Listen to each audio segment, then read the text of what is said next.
Welcome back to the Marketplace, your home of NBL free agency. It has been yet another big week, and there are some very, very big signings coming up soon. Keep your eyes on that one. But this is a chance for us here on Marketplace to get these two together and basically just see what happens after that. Derek Rucker and Damon Lowery, known as Tweedledee or Tweedledum, Stadler and Waldorf, wherever you want to go.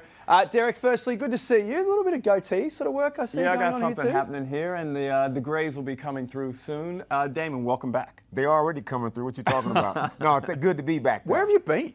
I've been gallivanting around Europe, checking out some of the sights and sounds of the Europeans over there. Hung out at the Pope's crib.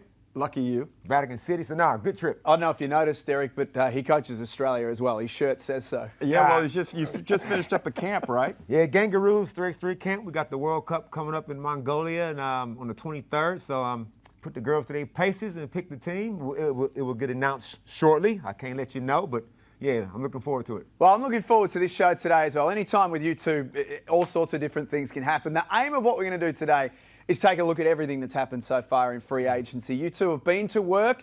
You've got your top 5 off-season questions, statements, thoughts of what's happened so far. And as I said, still a lot to play out. Summer League not too far away, but this is a chance for us to really go all the way back to the start of free agency as to where we sit right now. Now, we toss the coin pre-show. Derek, you're up first. So we're going to go through your 5 questions, statements, thoughts of free agency so far. And Damon, you know the drill. You just jump in whenever you like. So let's start with Derek's number 5, which is, has time eased the shock, Derek, of Stu Lash being hired as coach in Brisbane?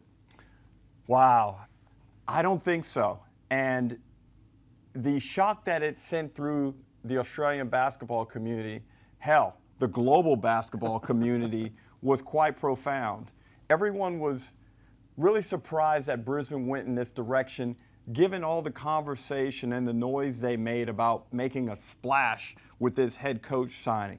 They talked to a number of high-profile coaches, most notably Paul Hanare, someone who has been very good as a head coach, not only in our league, but in Japan. And it looked like he was committed. He was a motivated mover of his talent to Brisbane, provided the opportunity was there.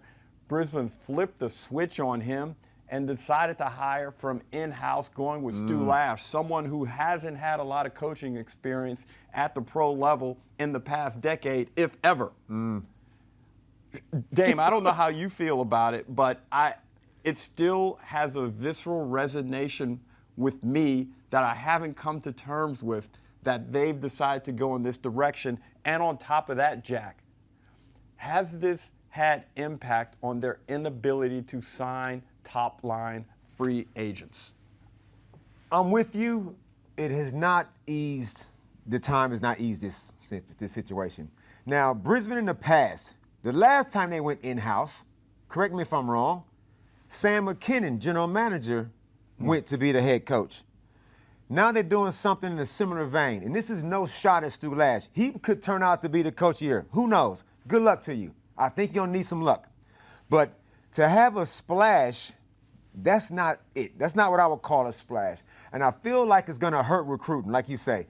Right now, outside of Casey Prather and Harrell Harrison, you've lost your marquee. Well, he wasn't a marquee when they had him, Josh Bannon. Yeah. But I'm not seeing anybody else coming to Brisbane. It looks, I hate to use the word circus because they're so entertaining. You like using that word circus as it pertains to Brisbane. As it pertains to Brisbane and how they making front office moves and some of these decisions, I don't understand it. I don't have a lot of confidence that it's going to work. I need to see a roster, like no moves in the preseason so far. And Stu Lash is coming in, and he's kind of one of those, was it a tap on the shoulder? Was it, it's got a funny vibe to it. I'm not a fan. Here's the thing that bothers me. Do you think Stu Lash is more qualified for the position than the coach they just got rid of, Justin Schuller? No, and Justin Schuller was a game or two out from making the playoff series. And he had the most horrific run of injuries through that period. And I thought he did a very admirable job. His guys, he had buy-in from all of his dudes. And now, with him leaving, for a guy that's already, like you say, come from in-house, it looks like almost a boys' club. How we feel about those? Well, the big problem also is Tyrell Harrison performed so well in Puerto Rico. Now he's decided to go over to the United States and see what he can do in Summer League. What if Tyrell bounces? What if he gets a two-way? And all of these types of possibilities. And again, your head coach matters so much in this league. And Jack, you hear me say it all the time with respect to Dean Vickerman, with respect to Scott Roth, in-game commentary. Go out and pay overs for a high-quality coach. He covers so many holes and voids that you may have throughout your program. It is worthwhile to spend extra and get yourself a top-notch coach. There's probably not much more to say about Brisbane because there hasn't been any news out of Brisbane for a while. Jacob Holt's a nice young signing, but they've got some work to do. No question about that. So a very valid question at number 5. Let's get to number 4 in Derek's questions so far. Is there added pressure on Adam Ford at Cairns with a new ownership group, a new philosophy, and what we're hearing, a new budget? I think there is, no doubt. Adam Ford is going to have to get things done now that there will be an injection of capital. They're no longer the little engine that could. They're no longer the Aussie battler. In reality, although they may try and keep that persona to appeal to the fan base and to keep that underdog edge.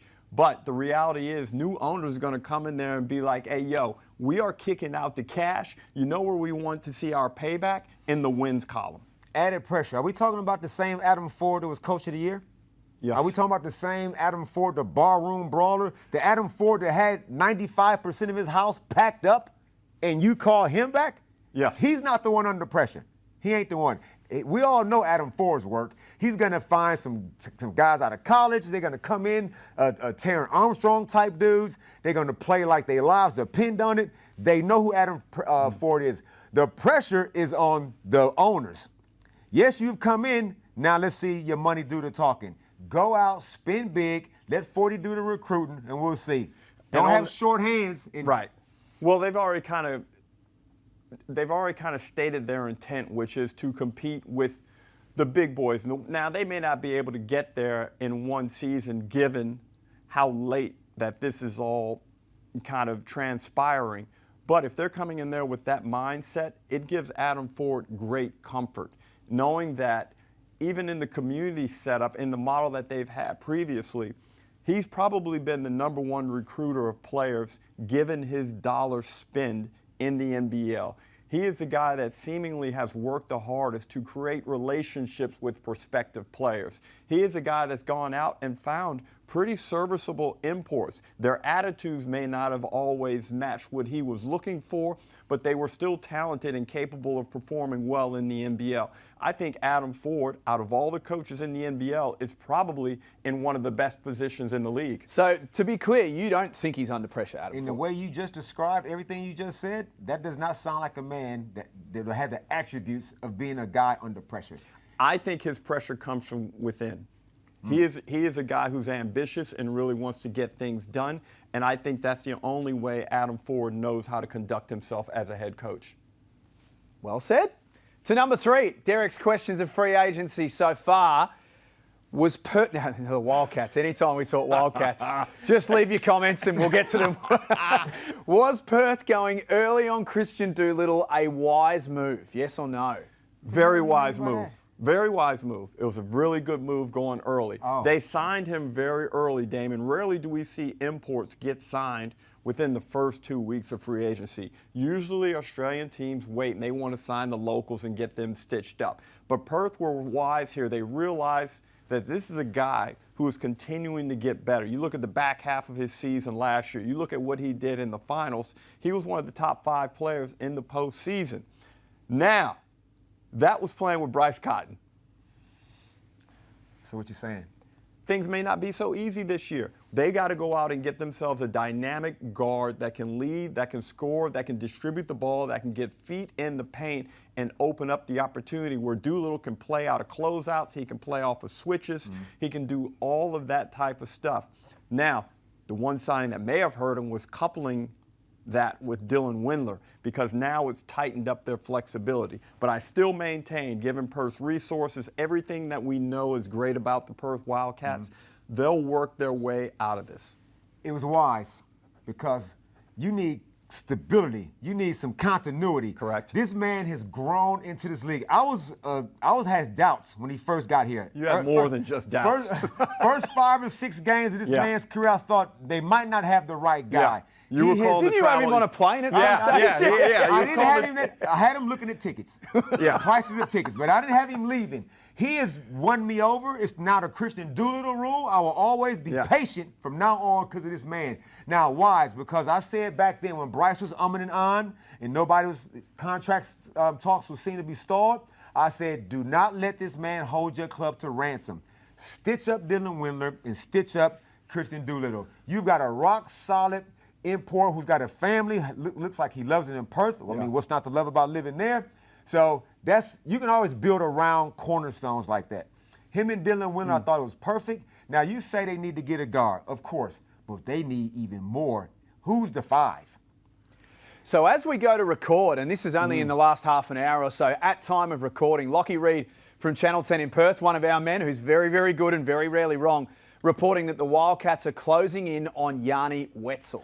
This has been so up and down, the Wetzell reporting. 1 minute he's in, 1 minute he's out. You know what helps get you in? A lot of cash, the bag. That helps get you in. So Is that why you're here today? So I'm sure Mark Arena is probably learning about what this sports ownership business is about. The root of all evil in life is supposed to be money, but you know it can also solve a lot of problems. And Yanni Wetzell is a guy who can impact your franchise significantly, especially when you couple him, when you put him up with Windler, Doolittle, and a really good import guard, which is easier to find than a really good import big. Totally agree. Yanni Wetzell would be a welcome addition back in the league. We saw what he did last time he was here. Yeah. Close to winning a chip. Now, clearly, the Keanu Pinder, Yanni Wetzell, that mold of a player. A 6'8" guy that can go inside, outside, athletic, can run the floor. Perfect if they can get him. But like you say, he will not come cheap. Now, if you can't get one of those guys, look at who they had in the next stars over the last 2 seasons. Alexander Sarr, number 2 pick in the draft. Amanza, he's going to probably go as high as some stage. They've got to get another next star, and they like to get those 6'10", 6'11" that takes the pressure off. But a Yanni Wetzell will no doubt help that team immensely. So that's the news as we go to record. More on that, no doubt. But that looks like a positive thing for the Wildcats, who unveiled a new logo and rebranding this week. And they're always in the news, Perth, for good and for bad. I don't see. Give the logo time. The logo needs to be birthed and put out there. See what happens. You're always so quick to kill a new. What? You don't like it? Not at all. Whoever likes a logo the first time they see it. It's gonna take some time. To number 2. This is going to take some time as well. How dynamic, keep in mind that we do have a time length on this show, you two. How dynamic can the Delany-Davis combo be for the Sydney Kings? Incredible. And there are going to be so many side benefits for guys like Xavier Cooks. And I hate the fact that we're almost speaking about Xav like he's some role player. This guy's a former MVP, but he's kind of been put down into the shadows with this signing of Matthew Dellavedova and Kendrick Davis. But you look at these 2 guys, Davis and Dellavedova, they averaged 15 assists a game last year between the 2 of them. Both of them rarely turn the ball over. In fact, Davis is among the league leaders in low turnover percentage, so he can handle the ball a lot and not give it away. They can switch between playing the 1 and the 2. And one of the things that the Kings struggled with last year was decision-making in transition. They led the league in defense, but they didn't capitalize as much as they should have off of stops. You know what I want the ball to do? I want the ball off of rebounds or turnovers to find Delany. I want the ball to find Davis. I need you guys making 90% of my decisions and leading us to fast break points because the Kings' offense has to be better next season. So how dynamic? Are we talking Derek, Rucker, John, really dynamic? How dynamic are we talking? That's your question. And I see what you're saying. Individually, they are both dynamic, but as a tandem. Now, don't forget, when it's a rebound, when Xavier Cooks gets a rebound, you don't want him pushing the ball in transition? I do. He's given an exemption. Oh, okay, then. He's going to push the ball and beat Xavier Cooks. Yes. I feel like there's going to be so many games where there's going to be a Kendrick Davis explosion because he can't help himself. There's going to be some Wait, a points explosion? Points explosion. Or Emotional No, explosion. points. Let me be Okay. clear. Scoring outburst that's going to be crazy because that's who he is, right? Delly's going to be that controller. Now, Delly, we saw some games with Melbourne United where Delly was taking more shots than Chris Golding. None of us slept good at night watching that, did we? Did you? No, but No, you didn't. some of those shots were in the paint, close to the basket. They weren't bad shots, but perhaps not as productive in the context of a game, like in some of the games in the championship series, in particular Game 5. I feel like Delly's going to have to morph his game to more suit the dynamic players that are around him. Bull Quall's got to get more involved. Delly, make it happen. Jalen Galloway's got to get more involved. Delly, make it happen. And he's getting a little older. Delly's still like, we know who he is, but he's getting older. Now come and sit down. Kendrick, take the ball and be Kendrick. So, yes, they will be dynamic, but not like what you're thinking. Because anything was sitting, you always think it's going to be. No, that's not true. But the thing is, I think this team and the composition suits Dellavedova better than what he had at Melbourne United. He's got more athletes around him. He's got younger guys who I think are seeking his type of leadership. And I think Delly can slot into a role where he doesn't have to take some of those shots that you saw him take at Melbourne United. I wouldn't be surprised if his scoring is down, but his assists are up and his ball efficiency is higher. So you're number one, Derek, and you two have been fairly civil so far. But speaking of civil, do Cotton and Montrez make Adelaide a legitimate championship contender? On paper, they certainly do. And anytime you put Bryce Cotton into your team, it elevates your chances of a deep playoff run immensely. There's no doubt. Everyone, the past 2 or 3 years, Jack, we've gone through it in the regular season where Perth dropped a couple of games. Damon goes on overtime saying that they're done, totally disrespecting his friendship and his former teammateship with John Really. And every year, Really and Cotton get them out of that dilemma. They do. Last year, they were an inbounds play from getting in the championship series. The year before, they had a nice run until Keanu got hurt, okay? Now, you put Trez and Cotton together, you may have the greatest two-man combo in NBL history. You've got the explosive, dynamic, plays with a violence that we haven't seen in the NBL, Montrezl Harrell. He is a terrific player. He's going to be even better with the brilliance and the sensibility of Bryce Cotton alongside him. Watch. Interesting you use the word sensibility. Because, correct me if I'm wrong, Kendrick Davis already played with Trez, and they were extremely dynamic. Already, Kendrick Davis, MVP, runner-up. Now, Jack, how many MVPs has Kendrick Davis won compared to Bryce Cotton? Stay with me. Walk Okay. with me on this one. So Trez and Bryce obviously look like they have some type of relationship, some type of friendship. That's Right. going to be great. Now, has Bryce ever played on a team where everything didn't focus around him? Everything. The whole offense built around Bryce. He has not, and this won't be the first season. So this time now, Bryce is going to have to say, No, he's not. There's going to be some Bryce explosions, clearly.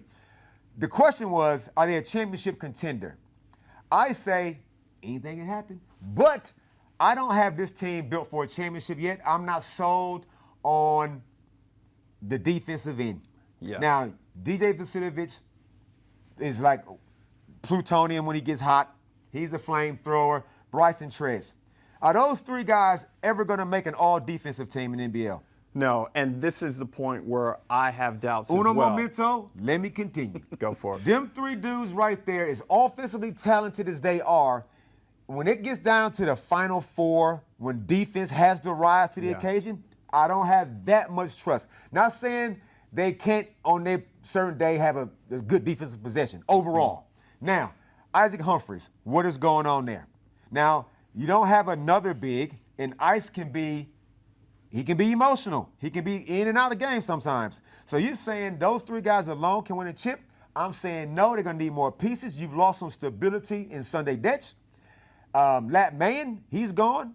I just feel like there's more pieces need to be had before I put them in as a championship contender. Yeah, and I agree with you on the defensive end. Somehow they're going to have to find some fortitude, especially on the perimeter. Bryce is going to have to focus a little bit more on defense. DJ is going to have to be the same. Flynn Cameron is probably going to have to be your lead defense attacker.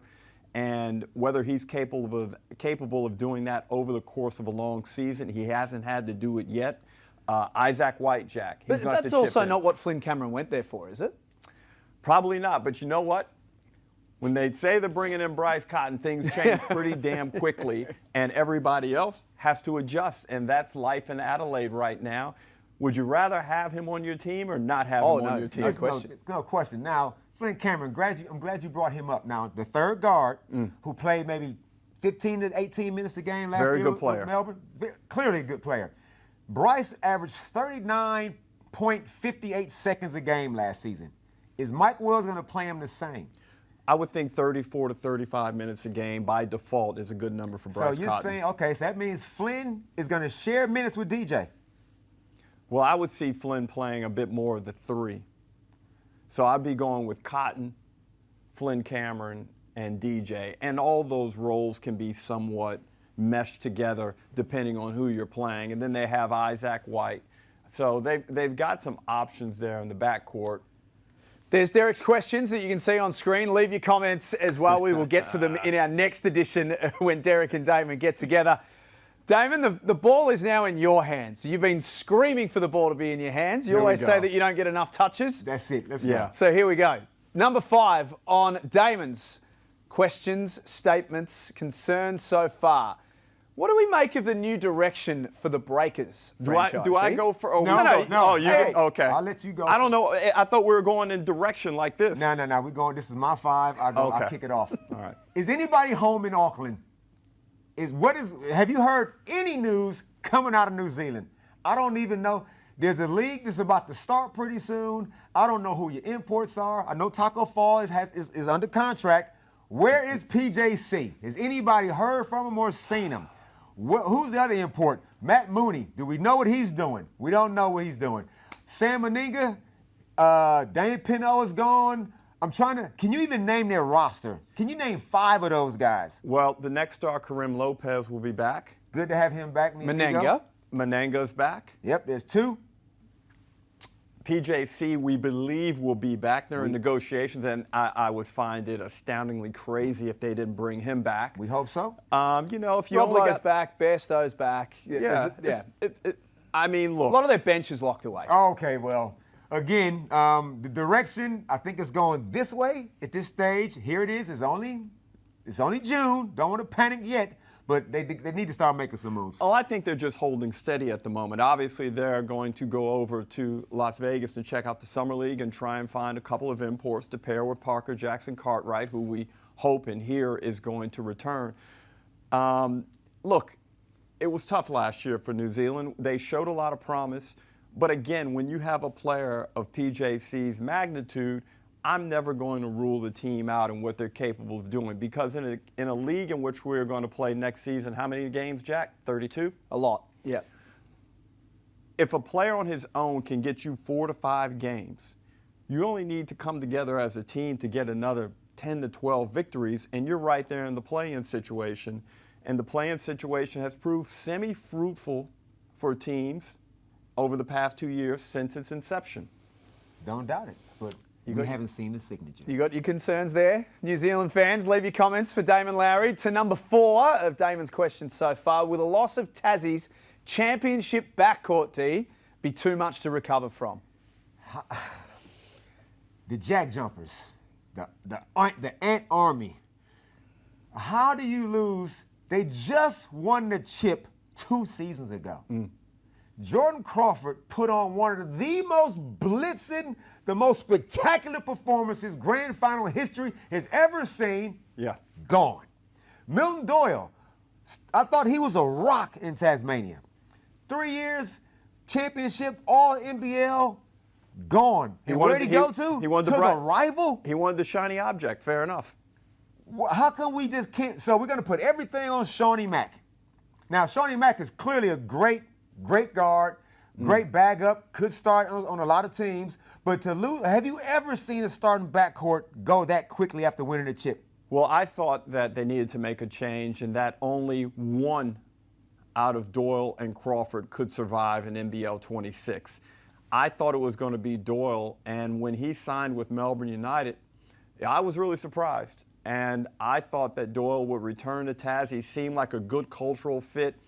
I felt as a club they did a good job of covering up for his inefficiencies, which allowed him to do what he does best, which is play really good streaky basketball and make big plays when it mattered most. And to lose Doyle and Crawford in the same year is not only surprising, Jack, but it really could hit them. And this is one of the teams that I thought is looking very promising for NBL 26. This seems one that you've both got genuine concerns with. No doubt about it, because stability, I keep saying it, you got to get guys comfortable enough with each other so you can build on it and have yourself a really proper run. Can I tell you what gets guys comfortable? When you have Sean McDonald and Will Magnay, that gets your imports real comfortable when you walk in the gym and you see a guy that can go to the top of the backboard and reject shots. You see another guy that can knock down the three ball, put it on the deck with good size, and they're championship winners.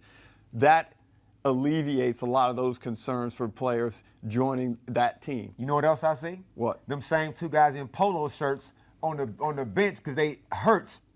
When was the last time either of those guys played a full season? So there's that issue alone. But Yeah. Jack McVay, Jordan, and Doyle, three of you guys that from the championship year, and all of a sudden it's gone. And you saw what happened to them last season. Imports, they don't quite know where they're going. So they bring in Josh Bannon, who will help, but that backcourt, Jack, we haven't seen one of those in a while like that. It's going to be a bit of a watch this space. They have said that they will probably start the season with 2 imports only and make a decision based off what they see. So we think when they go shopping at Summer League or before that, it'll be for a 3-man at the import spot, and Drimmick will probably slide to the bench. I don't know about you, but I don't like that starting off with 2 imports, that playing from behind. You lose and you go 0-3 and you're back to where you were last season. Remember, they won 8 in a row, though. We know Scott Roth is one of the best coaches in the competition. Of course, when you go down to Tassie, good luck trying to win a game. To number 3 of Damon's thoughts of free agency so far. Speaking of that, how good can United's new additions in Doyle and Delany be? Now, Finn Delany, welcome back. Welcome back, Finn Diesel. The rest of the league, he didn't want to go to New Zealand. The rest of the league, I don't know if they took a shot at him, but they missed him. But Dean Vickerman, once again, because Jack White, you ran him out of town. Now, you gotta replace that 4th spot. He heard that commentary. He went back and listened to them comments you was making in the championship series. True. Now, but Jack White, who was in your top 15. Yep, very good player. They had to replace that position. So Finn Delany comes back in, and I think that's a perfect mold. Heart, a lot of toughness about this guy, a lot of grit.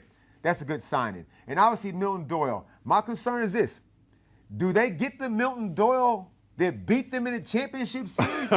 Or are they getting the Milton Doyle who we saw kind of go up and down a little bit last season? Now, Milton Doyle also is going to be in somewhat of a rotation at backcourt. Shea Illy is still there. And you also got Dash Daniels there. Yep. If you think Dash going to be sitting on the bench more than 20 minutes a game, I think you might be mistaken. Well, the thing about Doyle is he gives you that flexibility. He can play 1 through 3. And also, don't forget, Melbourne United also signed Krislovich up front. So they've done a good job in adding just more bodies and more versatility and a little bit more beef, where I thought, you look at that championship series, they really got manhandled in the paint. But Doyle, as we look at him go to work, this is what he is going to bring to United. And I just think he's going to be freed. He's won a championship, Dame. It's not like he's got a lot of pressure on him to try and prove that he is some type of superb player. He is willing to play a role and try and figure out a way to inject himself game by game. And I think playing in a more structured system in Tasmania and moving to Melbourne United, where they play more up-tempo based off of good defense, I think it's going to open up his game somewhat. But still, we need to see better shooting efficiency and better three-point shooting clips. Also, the Gladiator, CG43, is still in the building. And them two together, some pick and roll stuff, Chris coming out, and he's a facilitating guard. He's a bigger Delhi, a good defensive guard who knows how to distribute and pick his moments. I think Doyle will be fine. They also need a big man, like a lot of teams. 2 import spots left. You'd think one of them will be for a big man, maybe the other for a backup point guard potentially, but the big man at the 5 is the one where we don't know who yet, but we think that's the one where they'll make a big splash. Now, I don't understand what's happened with Marcus Lee, why they just wouldn't bring Marcus back. This is a guy who's been in 2 straight championship series. He's won 1, he's lost 1. but a guy that seemingly fits in really well. His teammates enjoy him. He does a fantastic job, shoots a high percentage, is a rim protector, and I think he's well suited to our league. So anytime you have a guy that has familiarity with the league, I believe paying a little bit above market value is worthwhile. I love Marcus Lee. Uh-oh. He is a champion, but he sat out that championship series. He was hurt. He played in it, though. I'm just saying, he was, and then this particular championship series, he averaged about 2 and 2. He couldn't really stay on the floor. Now, Marcus, he was the best player in game one. He got his shoulder yanked out of socket later in the series. You saw that free throw where he shot it with all his left hand. He had his moments, but I'm saying the injuries are a concern. I got you. Melbourne United, Dean Vickerman isn't here just to make top 4 and just make it to a championship. They have to win. Any other team, if you make it there and lose, great season. If Melbourne United don't win it, it's like this, hey, man, that was a disappointment, a massive disappointment. Yep. So I think they got to upgrade that position. JLA, are you anywhere near coming back to Australia? Because that's the guy right there will be my first I would be calling. I think he might be just a fraction too expensive, JLA, based on what we're seeing so far. To number 2, we've got a couple to go. I'm interested. Oh, here we go. I knew this would come up again. KD, in fact, I'll let you take this. KD Delany, how about a big man for Sydney? They signed a big man, Derek. The only problem is he's retired. He's in the Hall of Fame, Andrew Bogut. That's the only problem. Andrew Bogut is the best big man in Sydney. And I'm hoping, I heard Brian Gorgon talk to Peter Hooley on the show, and I'm sure the 5-man is the position. Kelly LePepe is going to be an important piece for him as a bag-up. And I'm sure he might even start a couple games, but they're not going to get over the hump. Small ball doesn't. I know how much you love the Sydney Kings. You want to see them winning so bad. But you are not winning the championship without a big man. Even though you don't want to pass them the ball, all you want to do is set screens. Yeah. You better get. The last time they won a championship, their big men, Suarez. Yeah. They need that. Jordy Hunter, Jarrell Martin. You need a front court if you're going to be serious about winning it all. Well, let's make this really topical and look to the NBA right now. The Indiana Pacers are doing a very good job in their final series. They don't have a big man outside of Miles Turner. Okay, maybe in the NBL that can be applicable and they can get away with finding a lineup based around a lot of perimeter, long, athletic guards who can defend to go along with KD and Delly. If you can clear the glass somehow as a group. But I hear you. Ultimately, I've got to be able to have a big man that I can throw in there to defend guys like, in theory, Sam Froling, to defend guys like Jordy Hunter, to go up against Magnay, Tyrell Harrison, these types of players. He doesn't need to be a star, but you need him there as an insurance policy. And also off penetration, catch it, dunk it. Hey, you preaching to the choir. They're not going to be serious. But the market's hard, Damon. It's very hard out there. It's expensive to get a big man. Big men right now are at a premium internationally. The prices are high, and they're very selective about where they go. You always talking about paying overs. Don't get cheap now. Don't get cheap now. Can I just add question 2.1? Why does he like Sydney so much? Why? I don't have. Why is that? That's a From fallacy. your West Sydney days? That's a fallacy. It's not even true. I don't know why y'all picking on me. Jet-setting lifestyle, the way we... Frequent flyer points. I think that's what that is. Wow. To number 1. If that was number 2, the number 1, oh yeah, I thought we'd go here. Will Perth regret making Bryce Cotton angry? Well, according to their owner, Mark Arena, earlier this week, they have no regrets. No, no. What? Hey, you remember the horror movie, Candyman? Yes. Say his name in the mirror 5 times and he will show up. You have pissed off the great man. You heard him on the podcast. Love that podcast. Have you ever seen Bryce step outside of his persona like that? No. All he's done for you guys, everything, like championships, MVPs, sellout crowds, done it with grace and class and humility, and then you do this to him. Well, we saw the venomous Bryce that we often see when he's putting up 40 balls and 50 Venomous balls. Bryce. We saw it personified in real life off the court on that podcast where he was like, yo, I am coming after you guys. I am going to try and put a 40 ball on your head and make the Red Army come back to my side. That's what I want to see. Can he flip the Red Army in Perth by going off and busting their ass? Venomous Bryce, I like that one. the Freddy Krueger. He gonna haunt you in your dreams, Mark Arena. When he comes back to town, man, that is must-see viewing.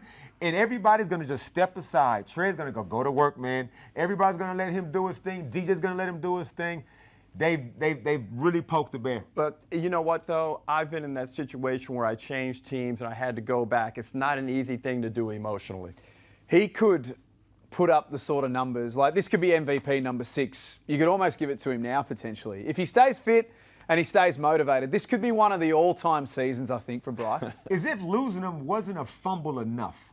And we haven't probably dug down deep enough into the real reason why he's not there. Or the timing, the mechanics of it all seem really... Do you think we'll ever get to the bottom of that? Or is it just one of those things that we've got a story... One side of the story here, one side of the story here, and we'll never actually get to the We're not going to get the whole story because everybody is still active. We need we need to hear from the coach. Now, because if Bryce says, and this ain't the show for it, but Bryce said it's not about the money. Well, what is it?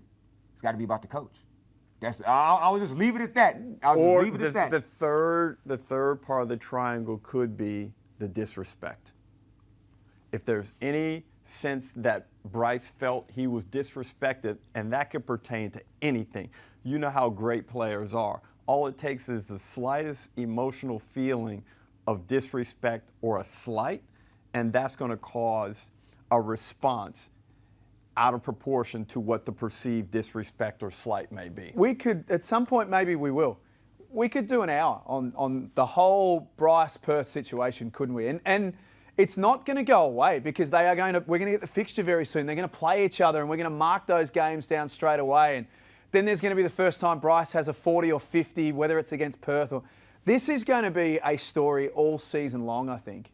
It is. And you look at Perth's backcourt and I'm thinking, who's going to guard him? I was about to say the same thing. Good luck to you, whoever that is. Sunday. Pepper, Elijah Pepper, No. Sunday Detch. Nope. Good luck. You don't have a shot. So unless they go and get a top-notch, defensive-minded, big point guard, but you know what? It's not going to matter because if there's one game that Bryce is going to have, it's going to be one talked about. They're going to sing songs about his return when he gets done with them. And on that happy note and venomous Bryce note, that's us done and dusted for Marketplace, taking a look at all of the big stories so far in free agency.